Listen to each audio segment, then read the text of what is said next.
So Tim, why are you retiring now?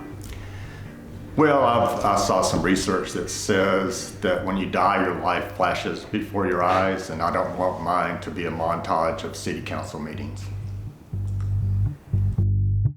We're like the first line of chronicling the history of a place. And so it's important work, whether anyone reads it or not. As a colleague of mine once put it, blue-collar historians.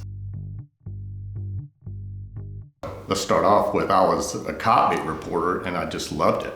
It's some of the rawest journalism you can do. And I really loved it. I mean, there were very hard parts about it, but it was really interesting work. Really the one that sticks in my head, and maybe it's because I was young, is the Curry-Bush X murders in East Columbus, where the father killed his pregnant wife and 2 young children with a bush axe and tried to make it look like someone else did it. And that went on for 25 years, became a cold case. I happened to have been working police beat when it happened, so I went to the scene. I was there outside the house, and I found out years later, and I've forgotten what year it was, that they were going to charge him. It was almost 25 years later, I think, and I was there when he was found guilty. When they finally arrested Carlton Garys in 1984, I happened to be a police beat reporter, so I was there when they walked him into that old police station that was across from the government center.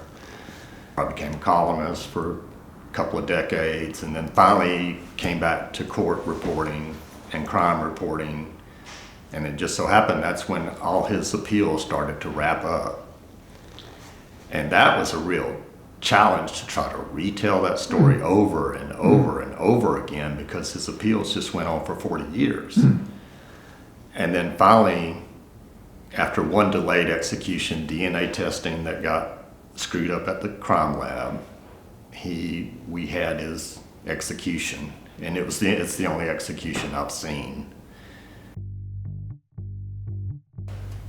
And so I met a lot of great people, who said, "You brighten my day. I just read your column all the time." It was this feeling that you were doing something for them, and it's just kind of, and yourself at the same time, but that they appreciated what you're doing. They got the jokes. Right. That was really gratifying. The newspaper's role for decades was to try to hold the government accountable.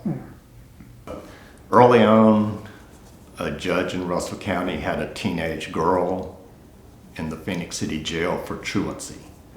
That was illegal. And when I found out she was being held in that jail, and I give some credit to Tom Coughlin and Jack Swift, who gave me time to just look into that. Once we wrote about it, he had to release that girl. So we actually got someone out of jail. In a city like this, you can really make dynamic change. You can expose an injustice that people will act on.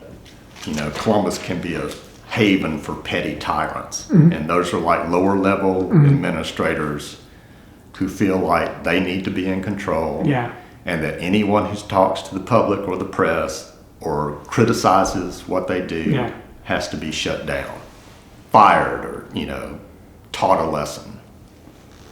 And that's the thing, that's one of the things I think we should always be on guard for here, is public officials who don't want you to have public information, and especially if they can't explain why.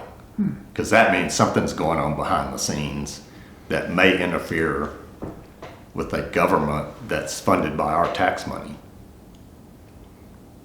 I still think people here need to guard their government and hold it accountable. And I don't think you have to be a journalist to do that. I stayed here because you can change Columbus. Columbus is the right size of city that it will change if people are convinced it has to. And as a journalist, you can affect that. You can help kind of guide people, or at least inform them, so they know what needs to be done.